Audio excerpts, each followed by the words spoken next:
A little-known empress from the early to mid-17th century was Maria Anna of Spain. Not only was she married to an important leader of the Holy Roman Empire, she was also a member of the infamous Habsburgs, one of history's most powerful but twisted dynasties. In January 1646, Maria Anna of Spain discovered she was pregnant. After giving birth to 5 children, she likely knew what to expect. But fate had a horrifying plan in store for her. More on that in a bit. Maria Anna of Spain was born on August 18, 1606, and she was the 4th child to King Philip III of Spain and Margaret of Austria. She was their 3rd daughter and one of the only surviving children of the 7 that Philip and Margaret had. Maria Anna was part of the Habsburg family line. Her parents were first cousins once removed, meaning their bloodlines were closely related. Nearly half of Maria Anna's siblings succumbed to various conditions in infancy. Habsburgs were notorious for their intense inbreeding, drawing out extreme physical defects and mental difficulties. This was especially true for the Spanish line of the family, of which Maria Anna was a member. Maria Anna endured a heartbreaking loss at a young age. Her mother, Margaret of Austria, met her demise due to complications during childbirth. Maria Anna was only 5, and her mother was 26. Being without such an important part of her life meant that Maria Anna's life was put in the unchecked hands of her father. Even when Maria Anna was young, her fate within the family was always destined to be a strategic marriage. She was intelligent and knew this would be her path in life. Her father continually searched for matrimonial allies, using his daughter's life as a bargaining chip in international affairs. After a couple failed arrangements, her father's next agreement was with Ferdinand III, the future Holy Roman Emperor. Announced in late 1626, this would be her 3rd and final marriage arrangement. However, there was one unfortunate detail about her future husband. Ferdinand III was her first fiancé's younger brother, and he was also the new heir to Holy Roman Emperor Ferdinand II. The Habsburg habit of familial intermarriage continued, as Ferdinand II was Maria Anna's maternal uncle. This meant that Ferdinand III was her first cousin. The Habsburg grasped desperately for control of as much of Europe as possible. Their goal was to unite it under the Habsburg name, and they tried to accomplish this through breeding and intermarriage of royals. This magnified every health impairment in their bloodline to an extreme extent, and it is highly suggested that it was a factor in their eventual termination. Before the actual ceremony could occur, they had to hash out the details of Maria Anna's marriage. These negotiations lasted for a couple of years, during which Ferdinand III became both the King of Hungary and the King of Bohemia. After several years of intense marriage arrangements, the couple signed the contract in 1628. When it came to her marriage contract, Maria Anna certainly came out on top, as it allocated her a generous inheritance. Though she would become queen of several countries and take on the title of Holy Roman Empress, she would also retain her claim over the Spanish throne. Maria Anna and Ferdinand III remained unmarried even though they had established the contract. Next, she had to travel to Vienna, departing from Madrid in December 1626. She was 20 years old at this point. The seeds of her engagement planted 5 years earlier. Traveling from Madrid to Vienna took longer than a year. To make matters worse, their journey encountered a nightmarish setback. The threat of an Italian peninsula's plague epidemic looming ahead. The ship changed course for their landing spot, Naples.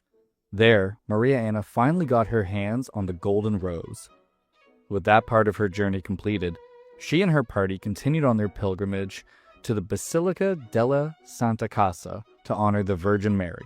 Archduke Leopold Wilhelm of Austria met her in Trieste. He was her fiancé's brother and therefore her cousin. The same day she arrived in the town, Archduke Leopold, soon to be her brother-in-law, filled in as Ferdinand III's proxy. They completed the union. This wasn't quite the marriage that one would expect from two nobles at the time, but it didn't mean that there was any love lost between them. After the proxy marriage, all that was left was finally reaching Vienna and meeting her new husband in person. She was more than ready to do so, but Ferdinand III had some reservations. Word of Maria Anna's beauty had spread, and the portraits he'd seen representing her were stunning. Before the official opulent wedding, Ferdinand III created a plan to secretly view his new wife. When the lord of the household arranged to meet Maria Anna, Ferdinand III accompanied them as an undercover noble. When Ferdinand III saw Maria Anna, he was overcome. Her beauty stunned him. He couldn't help but reveal himself to her. After he did, the pair engaged in a lively conversation in Spanish, as both spoke multiple languages. This was the start of a truly caring relationship. Throughout their marriage, Maria Anna never wondered whether her husband was loyal or not. He was faithful to her throughout their marriage and through 6 children, all of whom were legitimate.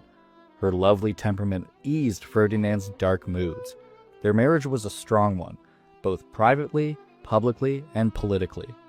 On February 20th, 1631, an official marriage united Maria Anna and King Ferdinand III of Hungary, Bohemia. The party was a month-long affair, which felt like a much longer period of time after the year of lead-up to the event. After 2 failed engagements, months of travel, and years of negotiation, Maria Anna was finally a married woman. Maria Anna definitely made her mark at the imperial court. She breezed in, leaving a trail of Spanish culture in her wake. This included Spanish music, fashion, theater, and dance. She did her best to create amicable relations with everyone at the court, especially her husband's family. However, not all of Ferdinand III's family members were receptive to his Spanish wife. Empress Eleonora Gonzaga was especially displeased by Maria Anna. They had a contentious relationship rooted in their power struggle at the imperial court. This, despite Maria Anna's obvious efforts to make a good impression. She diligently invested in the arts of her new home, and she even collected late Renaissance and early Baroque artwork painted by Italian, Spanish, and Flemish artists. 2 years after their marriage, the couple welcomed a wonderful gift: a child. Ferdinand IV was born on September 8, 1633. Maria Anna had given her husband an heir, which was one of the greatest things a wife could give her husband at the time. Luck would soon bless their procreative endeavors once more. The following year, on December 24, 1634, Maria Anna gave birth to a second child, this time a girl. She was named after her mother, but went by Mariana, and she would go on to become just as prolific as her parents during her lifetime. Maria Anna lived with Ferdinand III for several years before his father perished and passed down the role and title of emperor.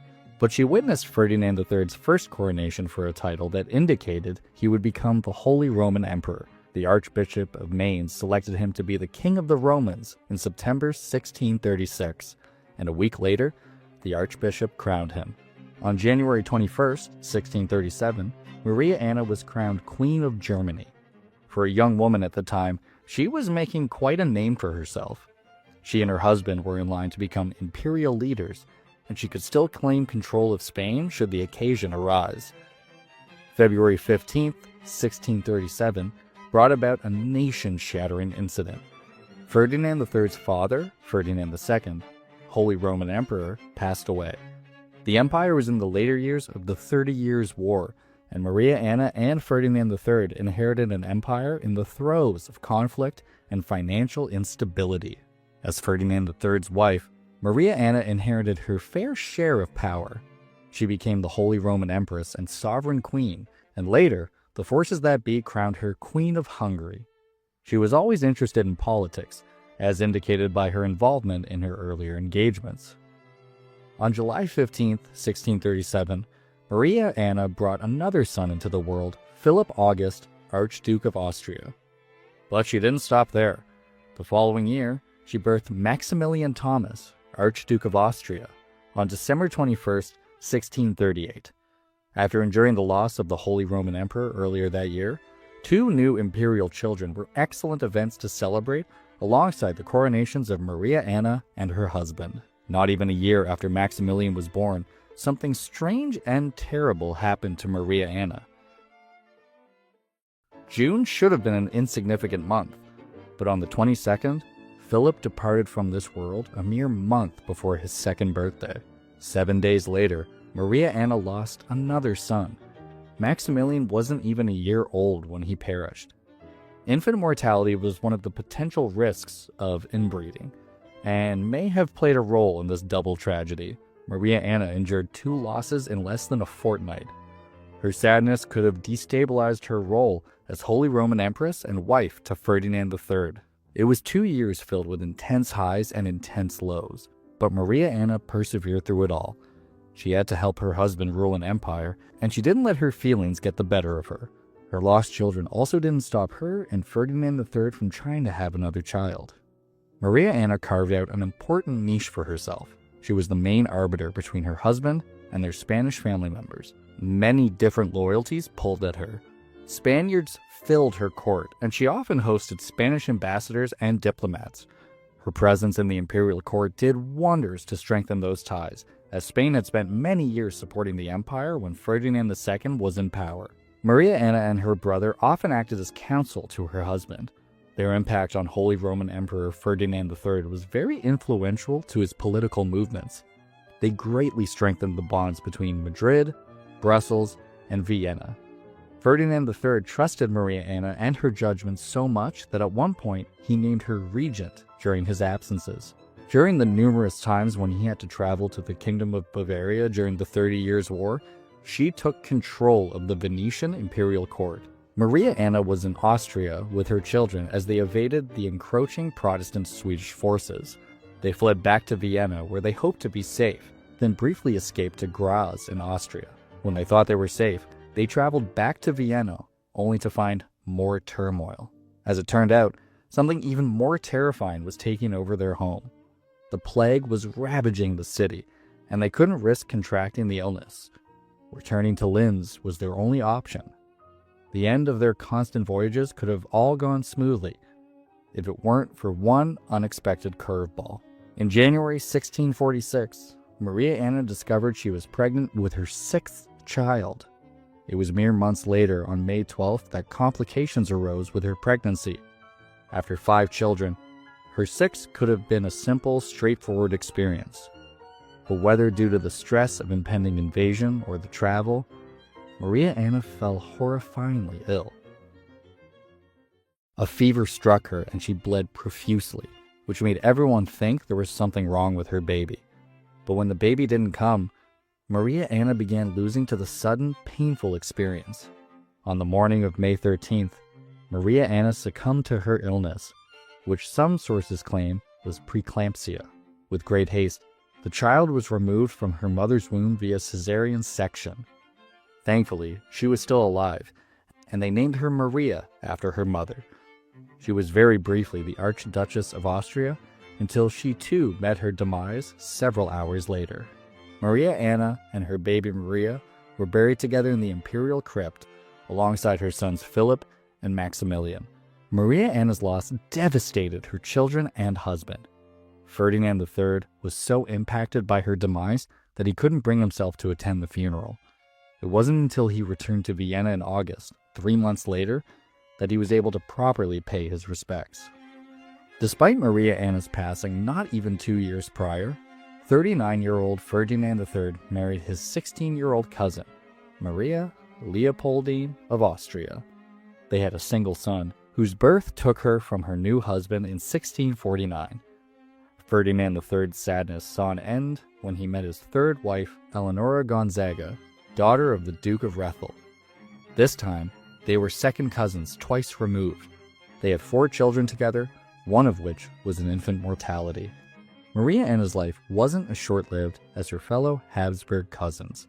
She was smart, kind, and beautiful, all of which earned her a high level of respect from her court and her husband. Her early passing was a major blow to Ferdinand III. Her surviving 3 children grew up to become major players in the Holy Roman Empire. Her daughter, Mariana, married King Philip IV of Spain, and she went on to give birth to Charles II, the last Habsburg to rule Spain. Her second son, Leopold I, succeeded her husband and became Holy Roman Emperor. Thanks for watching History Expose. If you love uncovering the best stories in history, hit like and subscribe to keep exploring with us.